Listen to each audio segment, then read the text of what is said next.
하나님의 말씀 같이 보겠습니다. 창세기 19장 12절부터 17절의 말씀을 같이 교독하겠습니다. 제가 갖고 있는 성경은 구약성경 23면에 나와 있습니다.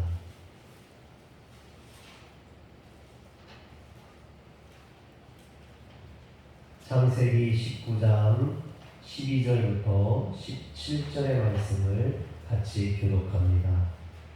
그 사람들이 롯에게 이르되 이외에 내게 속한 자가 또 있느냐? 내 사위나 자녀나 성중에 내게 속한 자들을 다 성 밖으로 이끌어내라.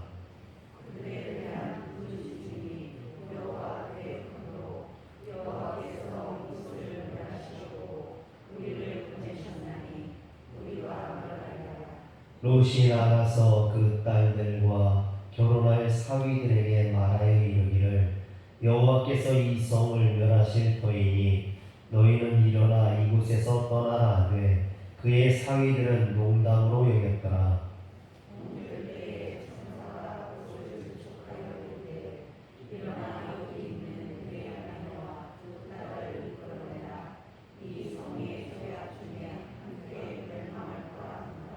그러나 롯이 지체하매 그 사람들이 롯의 손과 그 아내의 손과 두 딸의 손을 잡아 인도하여 성 밖에 두니 여호와께서 그에게 자비를 더하시니었더라.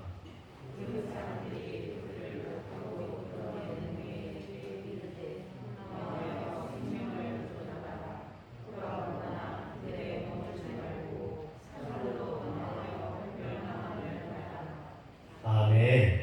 할렐루야.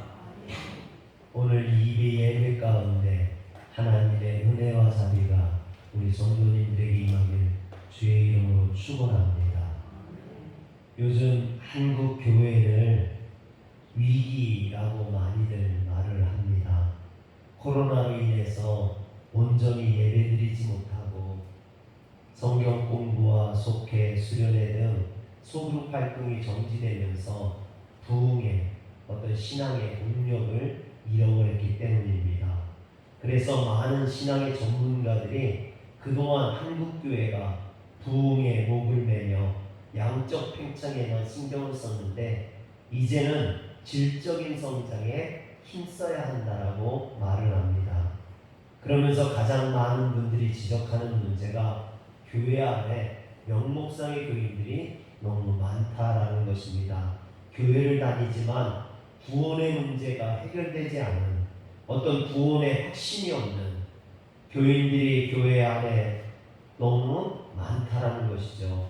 그래도 이전까지는 이 명목상의 교인이라 할지라도 주일이 되면 교회 나와서 예배에 참석했었는데 이제는 코로나로 인해서 그나마 좀 교회 나오는 것도 나오지 않게 되고 예배를 드리던 것도 드리지 않게 되면서 그나마 있던 신앙마저도 잃어버리게 되었다는 겁니다.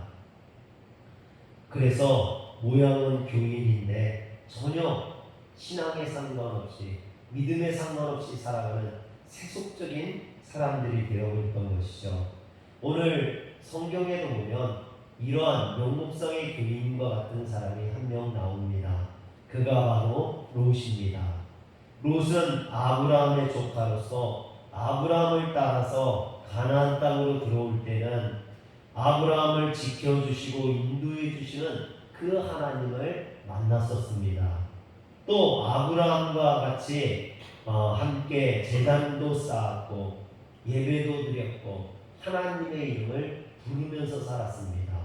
그런데 그가 아브라함과 갈라서서 소돔에 들어가 살면서는 더 이상 하나님을 예배하지도 하나님의 이름을 부르지도 않는 하나님과 전혀 상관없는 그런 세속적인 사람이 되어버리고 맙니다. 제가 두려워하는 것들이 이런 거예요.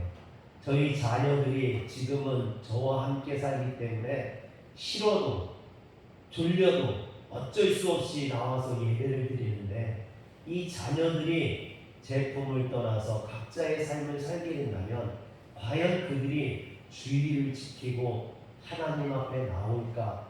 이게 심히 걱정되는 거죠. 왜? 아직도 하나님을 만나지 못하고 명목상의 교인으로 남아있기 때문입니다. 하나님께서는 이런 세속적인 사람들을 부르시고 그들을 구원하시길 원하시는 줄 믿으시길 바랍니다.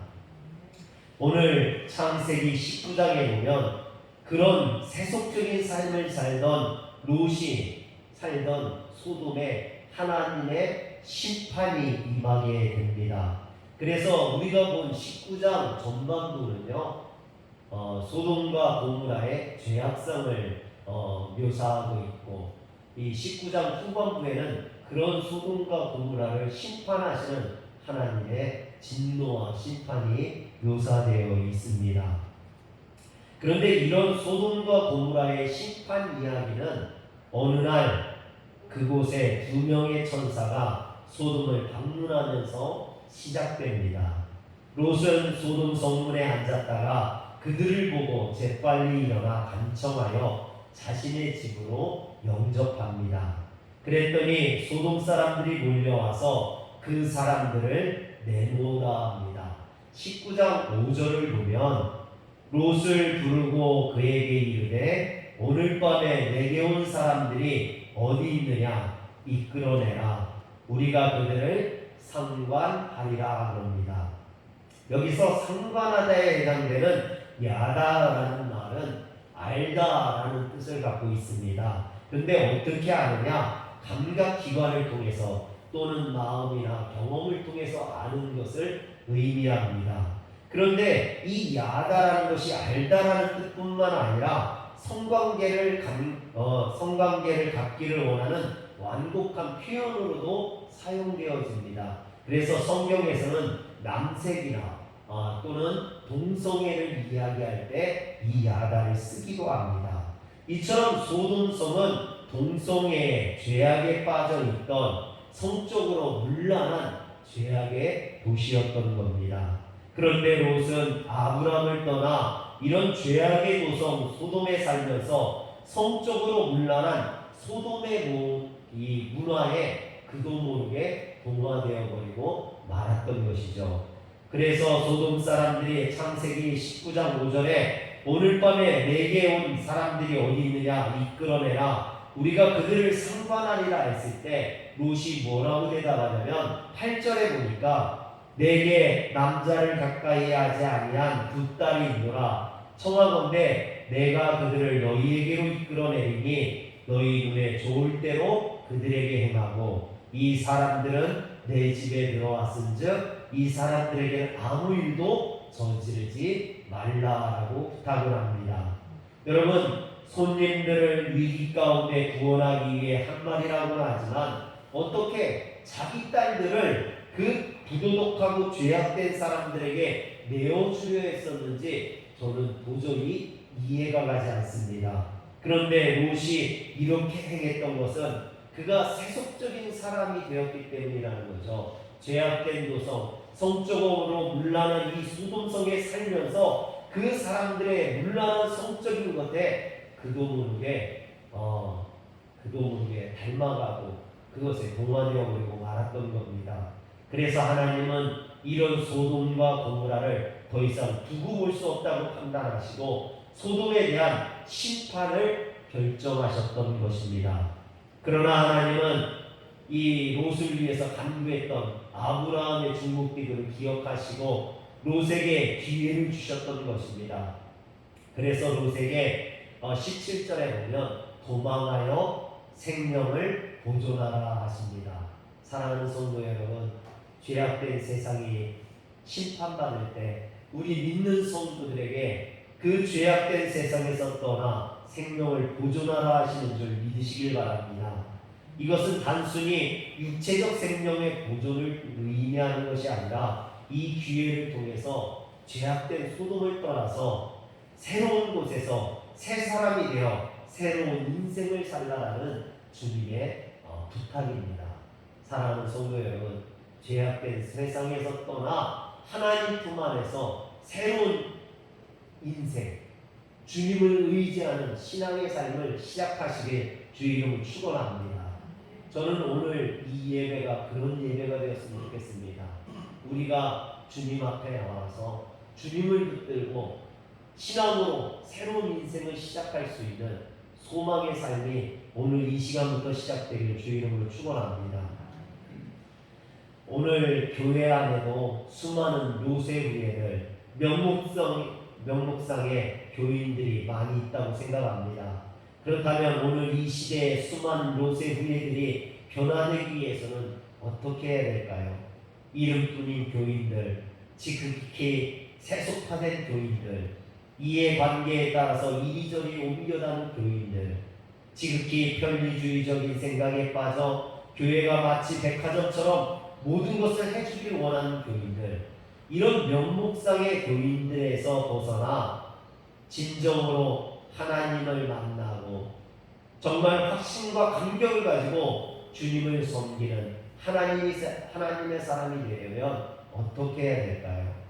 오늘은 창세기 19장에 나오는 소돔의 멸망과 롯의 구원을 통해서 이런 은혜를 나누어 보고자 합니다.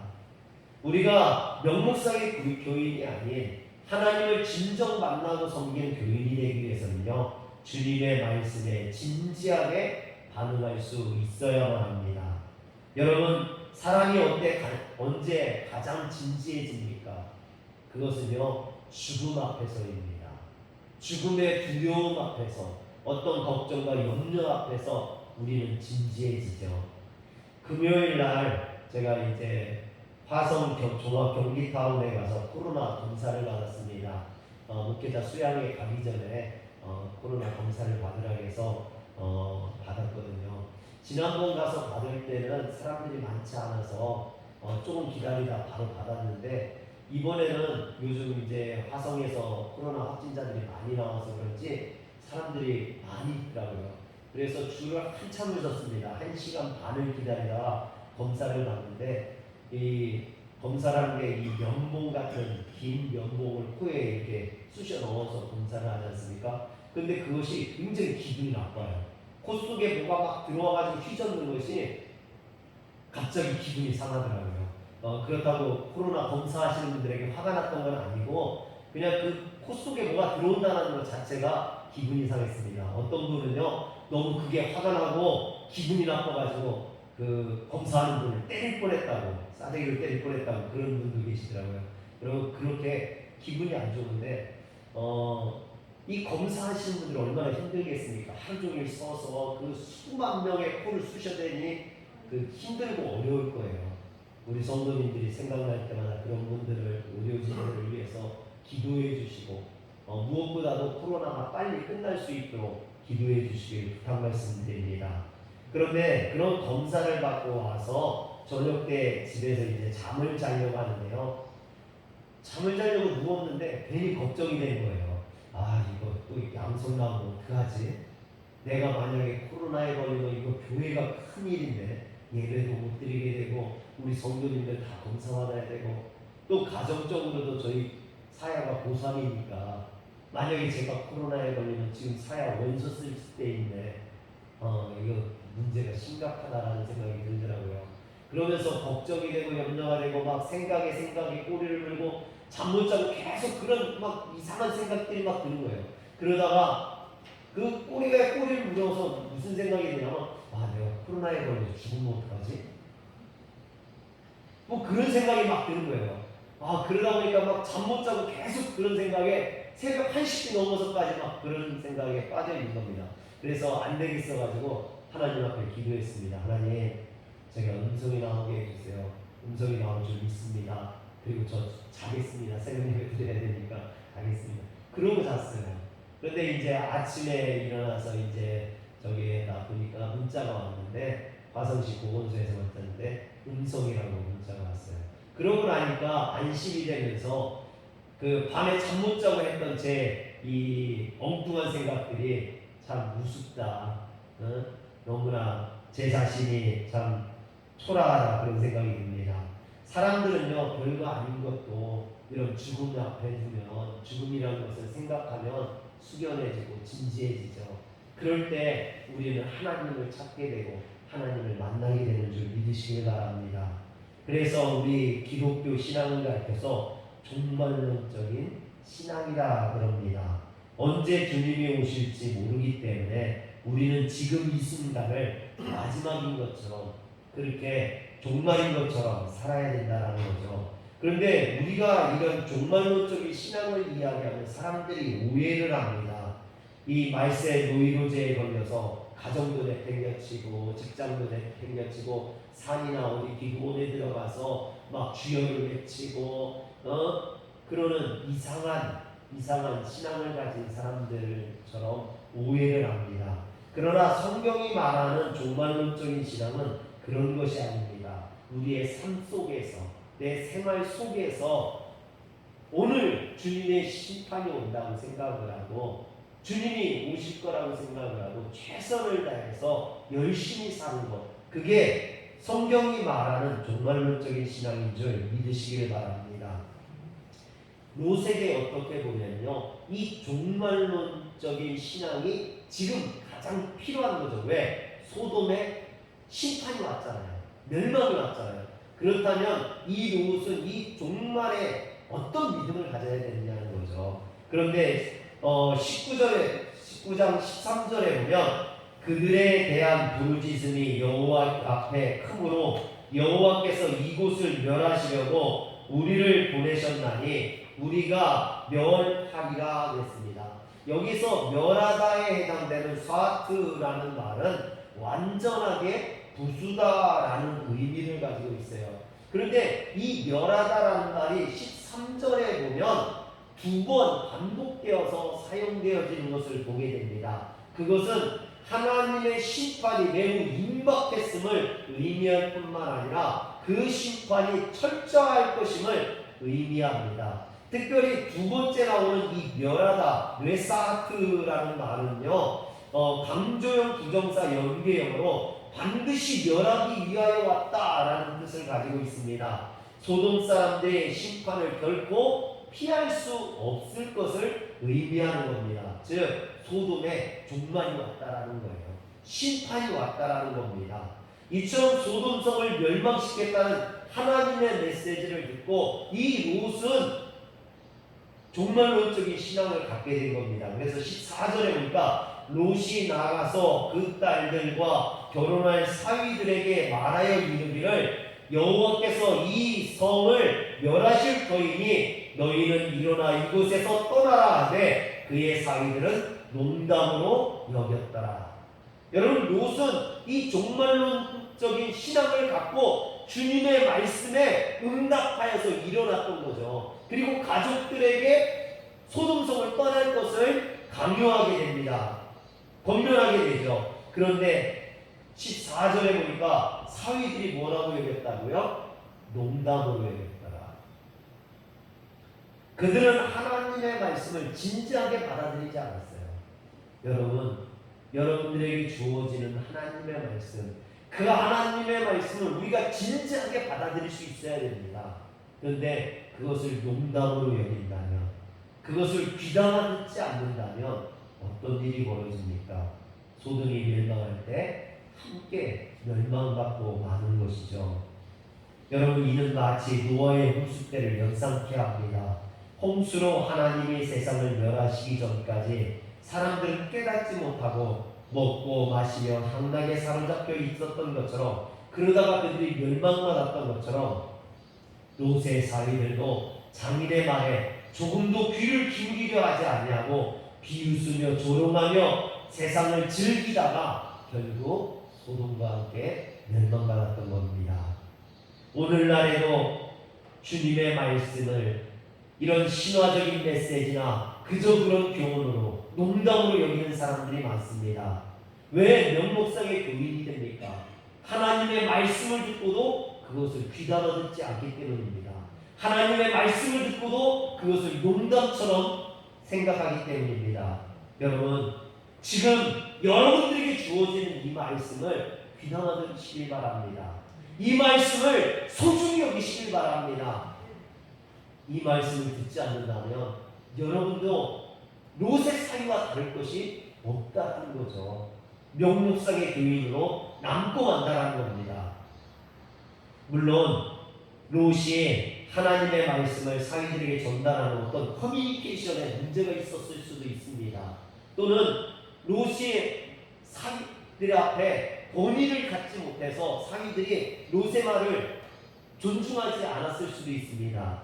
그러나 중요한 것은요, 이유가 어떠했든지 간에 그들은 하나님의 심판의 메시지를 진지하게 받아들일 수 있어야 했다라는 겁니다. 사랑하는 성도 여러분, 하나님의 말씀을 그냥 스쳐가는 바람소리가 아니라 나를 위해 하늘이 울부짖는 천둥소리와 같이 진지하게 받아들일 수 있어야 됩니다. 하나님의 말씀은 신실하며 반드시 성취되기 때문입니다. 따라서 우리는 하나님의 심판의 경고를 진실된 말씀으로 들을 때 우리의 신앙은 달라질 수 있습니다. 지금 우리가 이 땅에서 영원히 살 것처럼 살고 있지만 언젠가는 하나님 앞에 서야 되는 우리들입니다. 하나님 앞에 서서 우리가 했던 행동들, 우리가 했던 말, 우리의 태도, 우리의 신앙, 이 모든 것들이 심판받게 될 겁니다.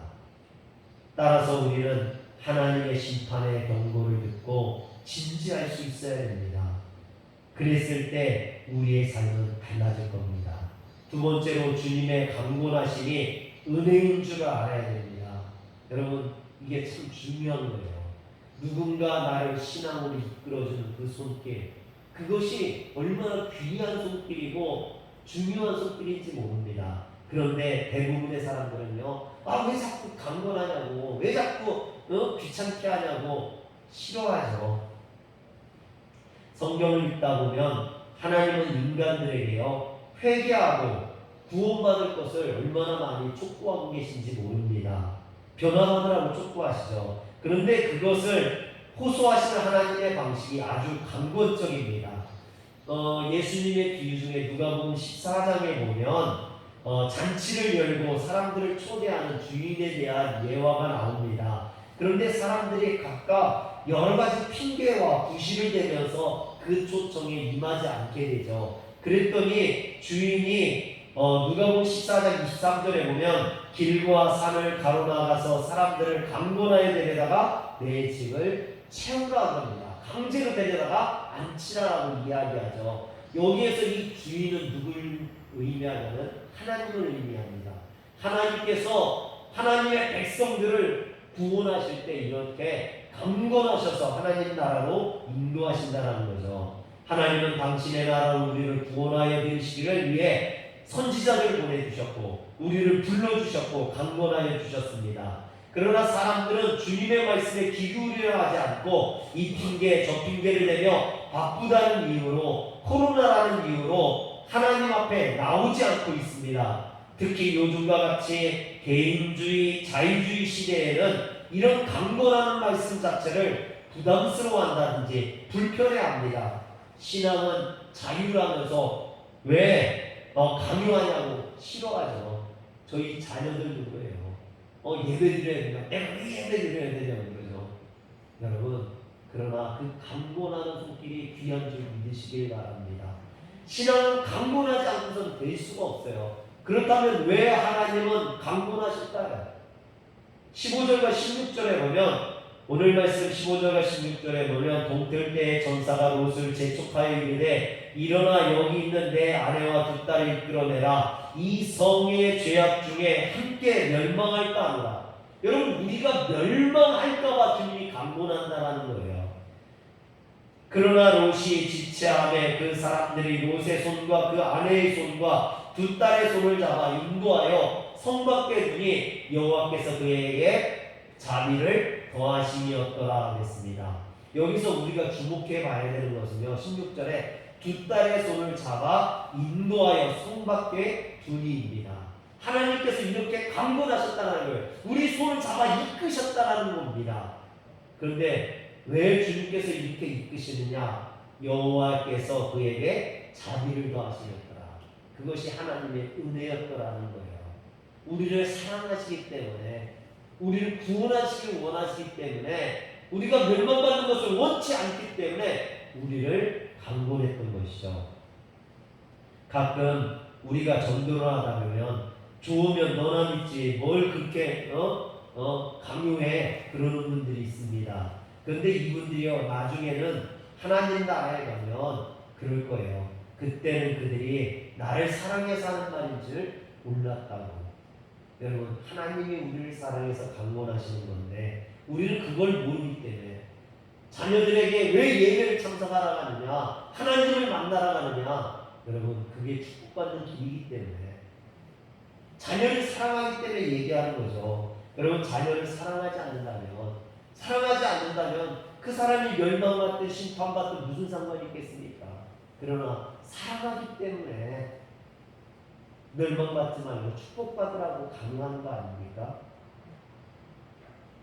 마찬가지로 하나님께서도 롯을 사랑하셨기 때문에 소돔성에서 그를 강권하여 잡아내셨던 줄 믿으시길 바랍니다. 세 번째로 주님의 은혜에 지체 없이 우리는 응답해야 됩니다. 15절에 보면 동틀 때의 천사가 롯을 재촉하여 이르되 그랬어요. 여러분 밤새도록 천사들이 롯과 그의 가족들을 재촉했던 겁니다. 그만큼 소돔성에 심판이 임박해 있는 거예요. 심판이 임박해 있기 때문에 그들의 손을 잡아 이끌어서 빨리 소돔성을 나오라고 심판에서 구원받으라고 이야기하는 겁니다. 그러나 롯과 그의 가족들은 소돔성에 대한 미련을 버리지 못하고 자꾸만 지체했다라는 거예요. 아마도 그들은 귀혹한 소돔의 토지와 그 모아둔 재물을 버려두고 떠나기가 무심내 아쉬웠을 것입니다. 특히 롯의 아내는 소돔의 쾌락과 재물에 미련이 많아 하나님의 명령을 어기고 그것이 그립고 아쉬워 뒤를 돌아왔다가 소돔 기둥이 되고 말았습니다. 어느 날 갑자기 찾아온 이 두 천사로 인하여서 벌어진 롯의 가정의 이 환난, 어려움, 소돔 그들은 불쾌하고 싫었을 거예요. 많은 사람들이 교회 나오는 것으로 인해서 어떤 약이 되어지는 불편함들을 호소합니다. 교회 나가려면 시간, 물질, 또 여러 가지 인간관계 불편함들을 호소합니다. 여러분 그렇지만 그들이 천사의 손에 이끌려서 소돔성을 벗어나서 그 다음날 아침에 소돔성에 임하는 하나님의 진노, 불심판을 하늘에서 불덩이가 떨어져 소돔성이 멸망하는 것을 봤을 때 그들은 감사했을 거예요. 그들을 강권했던 그 하나님의 손길이 얼마나 귀한 은혜였는지를 그때 비로소 깨닫겠죠. 지금은 교회 나와야 된다고 강권하는 부모의 목소리가 짜증나고 귀찮을 수 있어요. 왜 나를 자꾸 귀찮게 하냐고 내가 알아서 할 텐데 그러는 사람들이 많을 거예요. 그러나 여러분 분명히 나중에 하나님의 심판을 만나게 됐을 때는 그때 감사했을 겁니다. 아, 내 부모가 이래서 교회 나오라겠구나. 이래서 예배에 빠지지 말라겠구나. 그때는 지금은 깨닫지 못해도 그때 가서는 깨닫게 될 겁니다. 그러므로 성도는요, 누가 듣기 싫어한다고 거부한다고 포기해서는 안 됩니다. 내가 포기하는 순간 그 사람들의 구원은 끝이 나요. 내가 포기하는 순간 그 자녀들은요 지옥에 갈 수밖에 없어요. 그러므로 여러분 포기하지 마시기 바랍니다. 그들을 끊임없이 강권해야 됩니다. 끊임없이 그들을 위해서 기도해 줄 수 있어야 됩니다. 나중에 그냥 자녀들이 몇 번 강요했다가 싫어하니까 포기해서 내버려뒀다가 그들이 지옥 가면요 나중에 원망할지 몰라요. 왜 그때 좀 더 강권하지 않았냐. 여러분 그런 말을 들으면 후회가 되지 않겠습니까?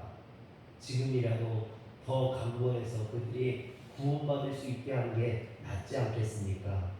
여러분 우리가 인생을 살아가면서 중요한 결정을 할 때 서두를 필요는 없습니다. 심사숙고해야겠죠. 이성적인 결정이 필요합니다. 그러나 절대로 늦춰서는 안 되는 결정이 있습니다. 그것은 영적인 결정이죠. 우리가 예수를 믿을까 말까, 주님 앞에 회개하고 나갈까 말까, 이것은요 반드시 늦춰서는 안 됩니다. 미뤄서는 안 되는 결정이에요. 지금 이 순간 내가 하나님을 믿기로 결정하고 결단했다면 주님 앞에 나와야 되는 거죠. 왜 그렇습니까? 우리 인생이 언제 어떻게 될지 모르기 때문이에요. 여러분, 나이가 많다고 빨리 가고 나이가 젊다고 늦게 가는 게 아닙니다. 언제 우리의 삶이 끝날지 모릅니다. 그래서 솔로몬은 잠언 27장 1절에 너는 내일 일을 자랑하지 말라. 하루 동안에 무슨 일이 일어났는지 네가 알 수 없음이라고 했습니다. 그리고 또 하나 중요한 이유는요, 기회가 있을 때 붙잡아야 된다는 겁니다. 기회가 언제 사라질지 모른다는 거죠. 회개할 수 있을 때 회개해야 되고 주님을 만날 수 있을 때 만나야 됩니다. 여러분, 우리가 주님 앞에 봉사할 수 있을 때 봉사하고요, 축복받을 수 있을 때 축복받아야 될 줄 믿으시길 바랍니다. 회개는 아무 때나 되는 게 아닙니다. 주의 성령이 임하였을 때, 하나님의 성령이 나를 감동시켜 주셨을 때, 그래 맞아, 나도 이제 죄를 버리고 예수를 제대로 믿고 살아야지. 여러분, 오늘 이 예배가 그런 예배가 되기를 원합니다. 내가 예수를 다시 한번 만나고 이 예배를 통해서 내가 다시 한번 주님 앞에 열심히 되겠다고 결단할 수 있는 그런 시간이 되길 원합니다. 롯의 부인처럼 신앙으로 바로 서지 못하고 세상을 그리워하고 그것에 미련을 두다 보면 소금 기둥이 되는 그런 미련한 자가 되고 맙니다. 심판받는 자가 되고 맙니다. 롯처럼 심판의 메시지를 듣고도 그 구원의 메시지를 듣고도 온전히 세상을 떠나지 못하고 자꾸만 머뭇거리다 보면 여러분 환난을 당하고 고난을 당하는 자가 되고 맙니다. 오늘 우리는 롯의 길도 롯의 부인의 길도 아닌 아브라함의 길을 가야 됩니다. 아브라함은 아예 불의한 자리, 죄악된 자리에는 가까이 가지 않았습니다. 그는 하나님을 예배하는 자리, 하나님 앞에 영광 돌려드리는 자리에 머물고자 노력했습니다. 사랑하는 성도 여러분, 오늘 우리는 죄악을 떠나서 우리가 머물러야 될 곳은 죄악된 소돔성이 아니라 하나님을 예배하는, 하나님 앞에 영광 돌려드리는 이 성전인 줄 믿으시길 바랍니다. 우리를 재촉해서 주의 전을 이끄시는 그 주님의 손길 여러분이 꼭 붙드십시오. 그리고 누군가 나를 성전으로 부른다면, 나를 성전으로 인도하려고 한다면 그것은 주님의 음성으로 알아들으시고 하나님 앞에 달려나오는 성도들 되시길 주의 이름으로 축원합니다. 기도하겠습니다. 전능하신 하나님, 자비하신 하나님, 세상 가운데 살던 우리를 주님께서 강권하여 주셔서 우리 손을 잡아 주의 전으로 인도해 주시니 감사합니다. 하나님, 우리가 세상에 미련을 갖고 머뭇거리고